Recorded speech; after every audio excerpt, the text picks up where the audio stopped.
مناونې جهلي لومړنۍ پوښتنه مې په دې ډول ده چې آیا دروغ ویل څونه ګناه لري؟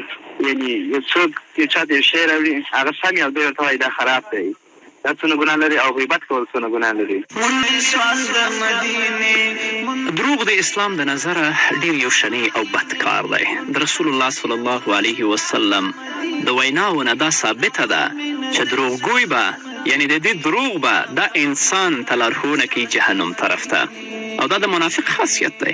رسول الله صلی الله علیه وسلم فرمایي هغه څوک چې رښتیا وایي د دې د صداقت به دې ته لارښوونه کوي جنت طرف ته، او هغه څوک چې تل لپاره رښتیا وایي الله څخه رښتینی لیکل کیږي، او هغه څوک چې دروغ وایي د دې دروغ به دې ته لارښوونه کوي فحشا طرف ته، او فحشا لارښوونه کوي جهنم طرف ته، او هغه څوک چې تل لپاره دروغ وایي الله څخه به کذاب لیکل کیږي.